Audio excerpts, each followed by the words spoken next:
Hi, welcome ladies and gentlemen. Welcome to the first and the largest online career expo that's ever staged in the city's innovation and technology sector. Thanks for being with us pretty much all week long. Just to reintroduce myself, my name is MC Melody Kwan.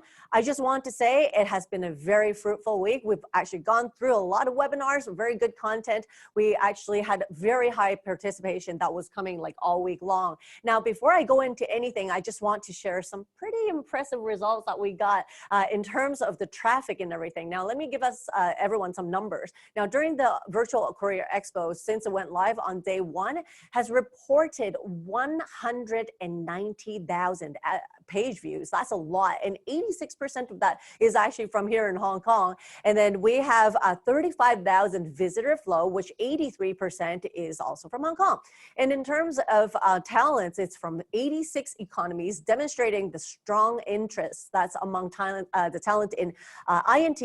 And not only that, the live webinar will actually end today, but don't be discouraged because the whole virtual career expo will actually continue until April 21st. So for those of you at home that's still thinking about, should I apply for this job? Should I not apply for that job? That's okay, because you have until April 21st. That's a lot of time. So everyone relax, just kick back and just enjoy. And now, as of today, as I mentioned earlier in my previous sessions, we got like 9,000 CVs that were submitted through the fair, which we have over 1,100 job opportunities that's being offered by 166 companies. That's across technology fields of health and technology. We got AI, artificial intelligence, in robotics, smart city, and as well as fintech. And among them, the most popular jobs you're probably wondering is like, where is it from, right? It's actually from the air technology sector. Now, of these CVs submitted, now listen up,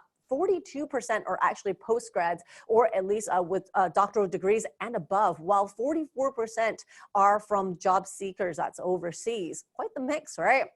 Now, with me for this session, everyone, let's put our virtual round of applause, and everyone in the studio, let's put our hands together for Mr. Albert Wong. He's the Chief Executive Officer of the Hong Kong Science and Technology Parks Corporation. And today, our topic is actually shaping the future of innovation and technology. And I know, Albert, you've got a lot to share with us today. So let's go right into it. Now, and there's, with the live webinars and the live interviews on the expos coming to a close today. So I just want him to kind of do like a summary to see what was going on. And before we start, I just want to say, in case social distance. I know, totally social distance. It's really, maybe it's a little bit weird on camera. I hope everyone, we have everyone's understanding that it's not meant to be that way, but because we have to adhere to the guidelines that we have to be super far from each other. So let's go into the first question, shall we?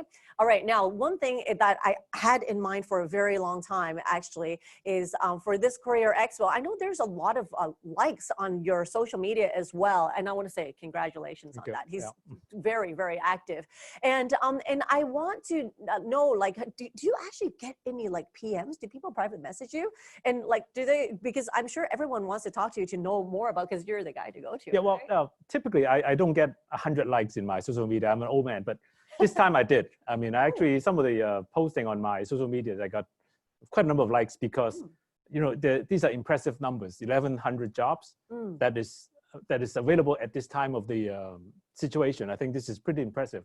And then actually I received a lot of private messages from different people, phone calls and private messages asking me, what is going on? Can I do this? Can I do that? Actually from a lot of people that I don't know from social media. And I was really glad that I made a lot of acquaintances from that. It also tells everyone at home like how easy it is nowadays to actually just reach the go-to guy, right? And I mean, Albert is very nice, very down-to-earth guy, as you can see. And like, just feel free. I mean, it'll probably take a while until you can actually get back to their PM because there's so much.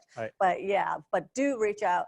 And I can definitely like feel from all the talks that I had in the previous just 7 days, what we had like almost 20 webinars in total that I all hosted.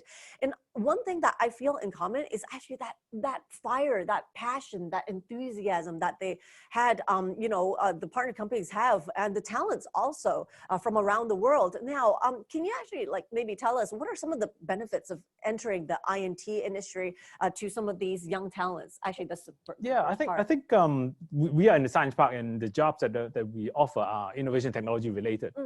I know that there's a lot of youngsters fresh graduates or postgraduates that they are in the areas of biomedical, AI, programming, engineering. And this is the passion of many of the youngsters. So we really hope to connect the jobs with the job seekers. And I know that they really want to get into the field of really getting into research and development. So that's an opportunity for them to realize the dream. Okay. And going virtual is a good thing because they can do things very quickly. They can make decisions very quickly. They can throw the CV very quickly, and they also can learn a lot of things from the webinar.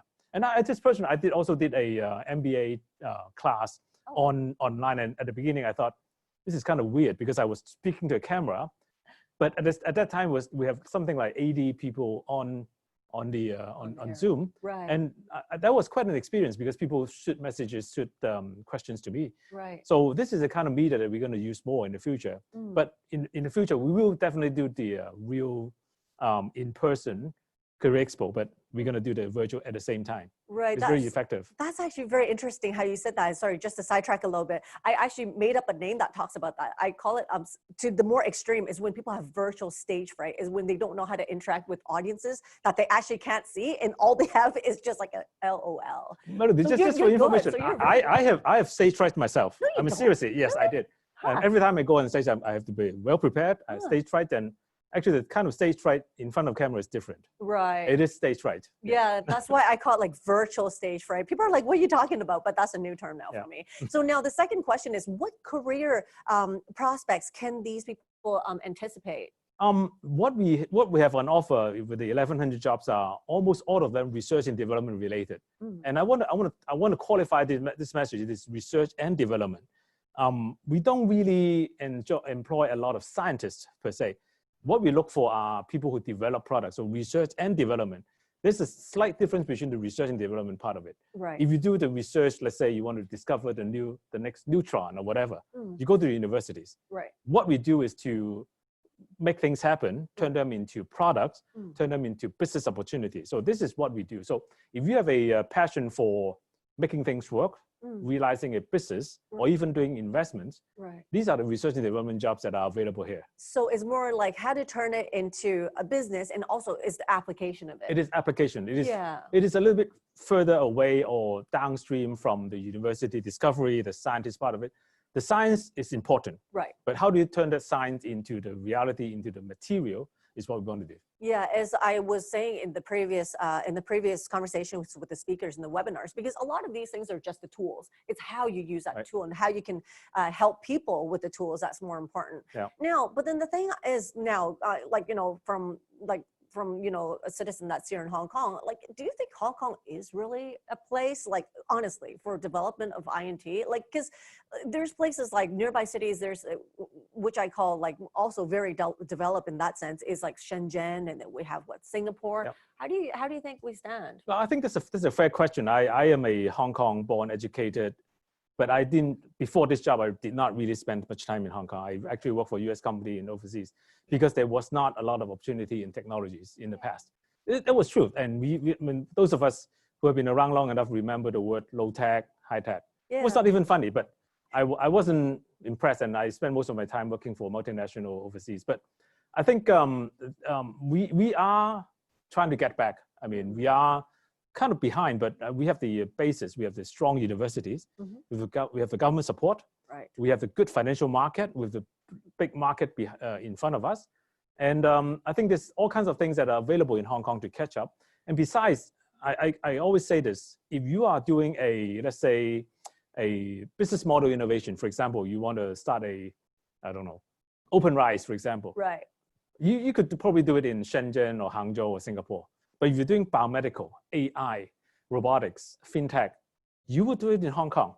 This is an opportunity because we have the technology stuff. So we talk about the deep tech and the financial technologies. Right. Okay, I got it. Now, another thing that just came to mind actually as you were saying that. Now, that you just mentioned about some of the benefits. Now, what threats and opportunities do you actually see for INT, like during this recent pandemic? Like, because there's a lot of changes that are so unprecedented. It's like we can't even fathom like what's going on. Like,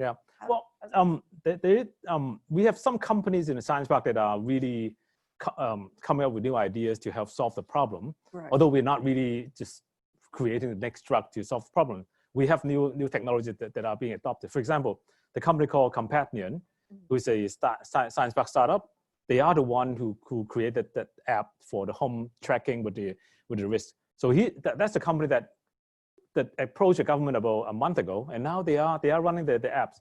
And also there's another company that is doing monitoring of the wildfire, and he adopted his technology to doing temperature measurement. So there's another one is doing open API for payment. So there are opportunities that come up in front of these challenges. So the question is how do you grasp this opportunity and adopt and change and try to solve problems at the same time. The other thing really is that a very important part of what innovation technology is all about is that we have to be prepared for the future. Right. We cannot stop. Whatever happens in the world, we have to keep going. That's true. And one of the biggest education that I had from my previous job in GE was that we keep on changing. And people ask, why do we change all the time? Because if we don't change and an environment change, we'll be dead. Yeah. Jack Welch says that change before people make you change. Right. And technology is the thing that help you change, look forward. And you can see what's happening now. I'm not claiming victory, but there's a lot of people who are looking forward 4, 5, 10 years in front of us. That's true. Actually, again, like I was just saying in the session before you came, like Bruce Lee says, be like water, right? We have to be very fluid. Yeah. And Neil, the stuff that we just talked about is actually more like, is more the benefits for probably like the job seekers and everything. Now, how about the recruiters now? Because we with this virtual career expo, we know there's a lot of recruiters that's already in this big family. Now, can you actually tell everyone at home so that we kind of know, like, what kind of support measures does HKSTP offer to like the startup companies, and also how can the recruiters benefit from joining this ecosystem? Because I know there's a lot of schemes. We have some pretty good incubator programs that we're very known for, but how about the funding schemes and the support? Yeah, there are many things that are available in Hong Kong. If you're doing research and development, R&D in Science Park in Hong Kong, you're going to get a lot of support from government and also from Science Park. First of all, starting tomorrow, 1st of April, it's not April Fool, starting from 1st of April, every tenant, every company in the Science Park will enjoy 6 months of free rent. Oh. So starting tomorrow. So in other words, if you are not already in the Science Park, you still have a few months to do the applications. And if you apply today, you could probably get in the next month or so. Right. You can still enjoy a number of months of free rent. This is the government support for technology innovation. There are other things, including we call the ITF, Innovation Technology Funding. If you're doing research and development, which is different than the university funding. If you're doing research and development, you can get government funding up to 40% of your R&D project, and the government will have no claim on your intellectual properties. Oh. And when it comes to talents, there are postgraduate program, postdoc program where each company can employ 2 postgraduate, 2 postdoc, and the government pays majority part of the salary. Right. So the government and in general wants to bring more research and development into Hong Kong. And besides, we're also building a residential building next to us, only 500 residents, but we start with something. So there's talent support, there's research and development support, and there's residential support. And incubation is something else, but for companies that are doing research and development, I really urge you to think about moving to a science park as quickly as possible. You can still have, starting tomorrow, 6 months of free rent. Yeah, I was going to say, Albert, is that April Fool's? Because it is April the 1st. And he's definitely not kidding. That is actually what's happening. But I know some people, because I got friends who's actually that's already in the science park as a tenant or whatnot. But they said, like, sometimes the application process can take a long time. Like, I mean, at least 6 months or longer. Tell me if I'm wrong. Like, you know, for it to get approved. Has that changed? Because people are getting impatient. I'm impatient too. Yeah. I understand there's certain amount of bureaucracy in the science park because we're a government body. We got to be sure that everything is in place. But if you are doing genuine research and development, because whoever, as a recruiter or company, you want to come to Hong Kong to science park to do research and development, you have to be doing research and development. If you are doing R&D, we promise, if you're everything ready, we promise you within 3 weeks. Oh, wow. 3 weeks you will get in. That's really But you got to be prepared to answer questions and screening and everything. Because we want to make sure that the science park is an ecosystem of only research and development companies. Right. By the way, we have 13,000 people working here. 9,000 of them are R&D. Oh, wow. That's about 75% of this population. So this is the environment where R&D people work together. I mean, even if you just walk out in a cafe, You can talk to the guy next to you who could be an R&D guy or an investor, or maybe me even sometimes. Yeah, that's what HKSTP is known for, because I'm a frequent with you guys, and that's the atmosphere here. Like, you can actually just bump into the next. And some of them are nerds, granted, but this is I am too. Woohoo! Proudly. Actually, another question just on the side. How, like, do you like? I mean, I love my job. Do you like your job? Very much I do. I spend all of my life before this job working in multinationals. I spent 15 years in GE. I did M&A and business development, run businesses before I came here. And when the recruiter asked me there's a job in Hong Kong. I was working in Shanghai. There's a CEO job in Hong Kong in Science Park. I said, you must be joking. But I've spent 4 years on this role, almost 4 years now. Right. I really believe that the training I had from multinational is preparing me for this job. I'm really enjoying it because I think that we're making difference. The team is very, very good. How else can you do better than this kind of things? Yeah. Tell the world that we got 1,100 jobs in a difficult time, and we have to work together to deal with this situation and help Hong Kong grow. This is the best part of my life so far. Definitely prepared. Now, just going back a little bit, when I couldn't believe you when you said you had stage fright. I still don't believe that. Actually, for those of you who's at home, just kind of like a little backstage chat, both of us had stage fright. I had the biggest fear of public speaking all my life, and this is what I do for a living. Yeah. And there was a company earlier, they were saying that they do interview screening process where AI can actually read your engagement.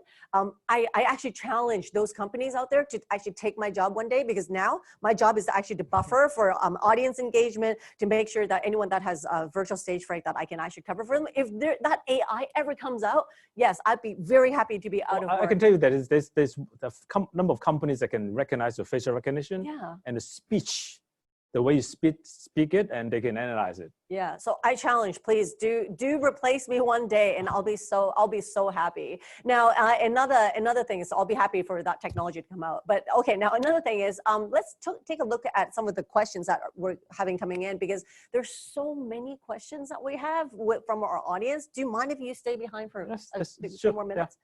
Okay, thanks. Now let's take a look. Now, someone wants to ask, I'm just graduated. What is your advice when choosing the first job ever in life? Wow. Yeah, to be honest, when I thought about when I graduated, I had absolutely no idea what I wanted to do. And at the time, I just want to say I want to follow my dream. I want to do what I want to do. And actually, at the very beginning, I tried a few things, and I failed. And finally, eventually, after a period of time, I landed myself in an oil field job. That's the job that I really wanted. So be very clear what type of technology, what type of things you want to do. Right. Probably not the company, and test around. I'm not advocating job hopping, but you really have to try different things, because seriously, when you just have a bachelor's degree, you have absolutely nothing. Right. I'll be honest. And the other thing that one of my mentors in GE told me was that the more you learn, the less you know. So reach out, learn more, and do not make a decision too quickly, because you're still young. And I think I'm going to live to 100 years old. You're going to live to 200 years old. There's a lot of years to live. That's right. And I think and a lot of things has changed from the so-called old school thinking. I mean, before on a resume, if you change jobs even every year, that's bad. Now it's actually, I think it's different. Good thing now, it's different right? now. Yeah. So it's changed a lot. And another thing is, someone wants to know, how do you see Hong Kong's innovation and technology to be in 5 years? And how can we compete with the other strong competitors? I cannot predict the future, and every time in technology we want to predict the future, 95% of the time we're wrong, right? But what I would say would be, if Hong Kong wants to succeed, we have to embrace technology. Right. And if we want to do technology, we have to go into deep tech, things that require a lot of research and development, strong university support, investment support, government support. And you think about all the three things I talk about: university, investment, government. We have all these. Yeah. So these are the areas that we want to look into. And I want to predict we're going to go to genetics or stem cell or AI. I could say all these things, but I'm pretty sure if you play this 5 years later. I'll be wrong. Different, yeah. Right. And it would be a lie to say that you know what's going to happen exactly 5 years later, right? We're not like, Right. we can't give prophecies. But going back to what we're saying, if you're fluid, if you're curious, if you're passionate, then we would be ready. It doesn't matter what it is that's Right. coming up. Right. Now another thing is somebody wants to know what kind of INT ecosystem you want to build in the park under your leadership.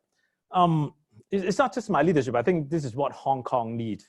I think there's a big connection between the universities. We have 4 universities in Hong Kong that are ranked top 100. Right. So we have very strong research capabilities. The connection with the universities, the connection with the investment community, the connection with the market behind us. These are the critical elements for innovation technology. Again, I keep talking about innovation technology, which is slightly different than just scientific discovery. That's right. So we need the investment, the government, the universities, and the business community to work together. So what we're trying to do is that, for example, in the past 2 years, we spent a lot of resources in building the investors ecosystem. And that, I think we have some of these jobs also. So university, research, investment, and really downstream commercialization opportunities. Right, and that also goes back to the application that you were talking about before, yes. Right? Because I want to just stress over and over again, whatever technology it is that we're learning, there's the hard skill and there's the soft skill. You need both of them. Now, the other one someone wants to know is, what are there openings in HKSTP, and what are the top attributes that you guys are looking for? Actually, I'm not being modest, but HKSTP is just a small organization, right? We have only about 400 people, although we do a lot of different things. We do leasing, we do technology, we do incubators, we do finance. So we have all kinds of, we're running like a small organization, small P&L. But the most important talents we need are business development, right, in terms of going out to international or finding out new customers.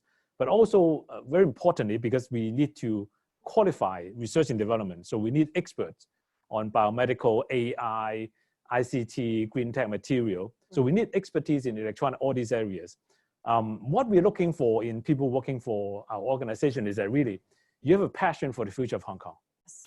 And of course, you have to love technology, and you believe that technology will transform the Hong Kong and be the future of Hong Kong. And you really have a passion for helping people. For example, if you work in the incubator, you're not making money for yourself, but you're helping the youngsters realize the dream. So if you have a passion for the future of Hong Kong, you can work for Science Park, you can work for any company in the Science Park. Right, and as we mentioned earlier, this is actually quite the ecosystem. It doesn't matter if you're job seekers, somebody who's working in here, or recruiters or whatnot. It's just that because it's so well-rounded, the support and all of the resources that we have, it's almost like a one-stop solution if you think about it. Wow, so quite convenient, and something definitely that we all look forward to. If you've never been to a Science Park, it's a good opportunity to come in whenever it's possible, because it's during the COVID-19. And do keep your social distances, don't forget.